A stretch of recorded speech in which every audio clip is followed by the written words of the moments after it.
Desde Hartford, Connecticut, está no ar o programa Curva do S. Acompanhe no Curva de hoje. NASCAR. Uma entrevista com Benedito Gianetti. Moto Velocidade Gaúcha. E como sempre, o segmento de arrancadas. Nós começamos falando de NASCAR. E para falar de NASCAR, então, como sempre, temos a companhia de Thiago Raposo, do site nascarbrasil.net. Thiago, antes da gente falar sobre a Sprint Cup deste último fim de semana que aconteceu em Kentucky, a gente volta o tempo um pouquinho, uma semana atrás, para falar a primeira vitória de Nelsinho na NASCAR. Finalmente um brasileiro consegue uma vitória na NASCAR. Não foi a categoria dele na Truck Series, mas foi uma vitória brasileira. O que você achou? Qual foi o que aconteceu no Brasil, no mundo do automobilismo, depois da vitória do Nelsinho durante a semana? Olá, Roberto. Olá, pessoal do Curva do S. Realmente uma vitória histórica. Estava já batendo na trave há muito tempo. O Nelsinho começou essa temporada muito forte. O Paludo também começou muito forte em Daytona. Tudo mostrava crer que sairia esse ano, uma equipe boa, e saiu e repercutiu muito bem. Saiu entrevistas, o Nelsinho falou com vários sites, vários portais aqui no Brasil. O pessoal ficou ligado, mandou mensagens. Então eu acho que foi muito positiva essa vitória. Eu acho que muita gente que não ouvia, não sabia o que era NASCAR, foi ler, foi correr atrás, saber da notícia, mandando parabéns para ele. Então foi excelente essa repercussão aqui no país.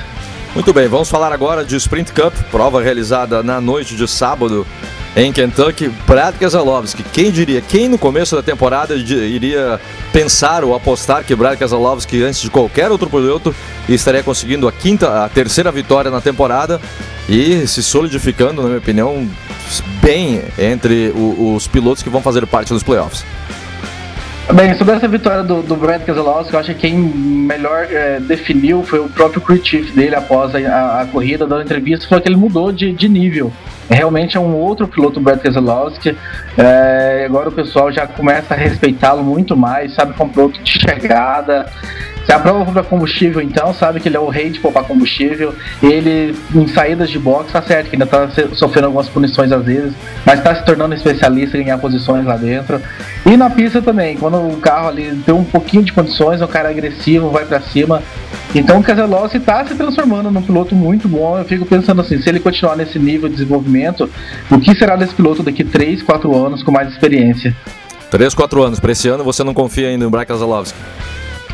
Confio, mas eu acho que se ele chegar esse ano é mais naquela assim, é um estreante, não tão estreante aí sim, mas um cara novato que pôs ali a faca entre os dentes, foi pra cima e conseguiu.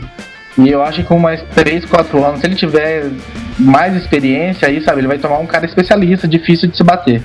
Fim de semana que vem, Daytona, pela segunda vez, é a prova inaugural da temporada e a prova do feriado, apesar de 4 de julho aqui nos Estados Unidos, será metade da semana, é a festa de 4 de julho. Quem vence em Daytona, de acordo com o Thiago Raposo? Daytona a gente sabe que é loteria, mas você tem que chutar o nome que geralmente vai bem lá. E pela última vitória aí, daí o Júnior, 88 novamente, aí conseguindo a segunda vitória. Vamos ver, semana que vem a gente tem encontro marcado aqui outra vez para falar da prova de Daytona. Obrigado, Thiago, até a próxima. Obrigado, Roberto, valeu, pessoal. Essa foi a história do automobilismo norte-americano neste fim de semana. Agora, a história do automobilismo brasileiro com o segmento Maquineta do Tempo. A Willys começou graças ao piloto Christian Heinz, que convenceu a montadora de formar uma equipe para brigar com a VMAG nas pistas. Mais tarde, com o falecimento de Christian Heinz em Le Mans, seu assistente Luiz Antônio Greco assumiu o cargo de chefe de competições da Willys. A seguir, a história da Willys e de Bird Clemente, o primeiro piloto profissional do Brasil. A Willys é um caso à parte do automobilismo brasileiro, né? Porque a Willys é a fonte, né? A Willys é a fonte. Porque a Willys era uma fábrica que tinha um produto muito fácil para o Brasil, que era a linha Jeep, e era um braço da Kaiser. O Kaiser era um empresário forte americano, e a Kaiser mandou para o Brasil o William Max Pierce, que era um herói de guerra, um aviador. Eles mandaram vir os Renault para fazer concorrência para a Volkswagen, e pelo entusiasmo do presidente da Willys e influência do Mauro Salles, que era o seu mentor, o seu conselheiro, e ele ouvia muito Mauro, eles trouxeram para o Brasil a fábrica dos Alpines. Então montaram um departamento da Willis aqui, usando os Interlagos, em especial os Berlinettes e os Gordini, que foi um produto muito apropriado. E com esse equipamento é que se formou no Brasil, na minha opinião, a maior academia que lançou de pilotos, que lançou nosso país pro sucesso que nós tivemos internacionalmente. Agora no segmento de arrancadas, a criação do G3. Arrancada com o apoio de Fueltech, injeção eletrônica programável, Master Power, turbos de alta performance e Full Power. Acesse o site www.nitrando.com. Uma ideia construída por quem vive as arrancadas. Assim nasceu o chamado G3, que tem se consolidado no automobilismo brasileiro como um grande evento para a categoria.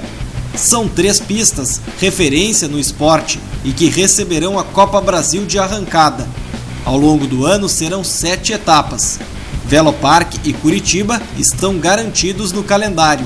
E a terceira praça, que deve fazer parte do certame, será o Speed, em Itatiba, São Paulo, que está em fase final de obras. A gente acredita que a gente esteja no caminho certo.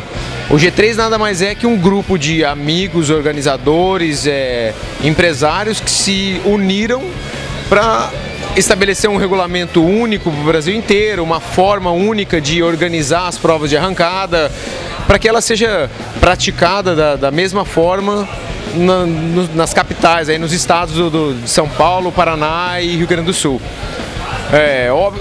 Todo esse intuito de estar junto veio porque assim, a gente sentia essa necessidade com antigos organizadores e sentimos a abertura com os promotores hoje, com os organizadores, sentamos, nos unimos, todo mundo junto, falando a mesma língua, ouvindo a opinião de vários pilotos. É o que eu sempre falo, o G3 não toma nenhuma decisão sozinha. Ele conversa com outros pilotos, ouve as opiniões de organizador, de promotor e tenta conciliar tudo isso da melhor forma. A primeira experiência de 2012 foi no Autódromo de Curitiba, no Paraná. Mais recentemente, o campeonato chegou em território gaúcho para provar que o sucesso é garantido. As arrancadas aconteceram entre os dias 1 e 3 de junho no Velopark, localizado em Nova Santa Rita, região metropolitana de Porto Alegre. Foram 125 pilotos inscritos, com representantes do Rio Grande do Sul, Paraná, Santa Catarina, São Paulo, Rio de Janeiro e Espírito Santo. A ideia inicial do grupo era a realização de um campeonato interestadual, porém, com a chancela da CBA, a competição passou a ser chamada de Copa Brasil. Os regulamentos técnicos das 17 categorias da Copa Brasil podem ser conferidos no link www.forçalivre.com.br. O calendário reserva a terceira etapa entre os dias 6 e 8 de julho, no Autódromo de Curitiba, em Pinhais, no Paraná. Arrancada com o apoio de Fueltech, injeção eletrônica programável, Master Power, turbos de alta performance e Full Power. Acesse o site www.nitrando.com. Pepe Locutor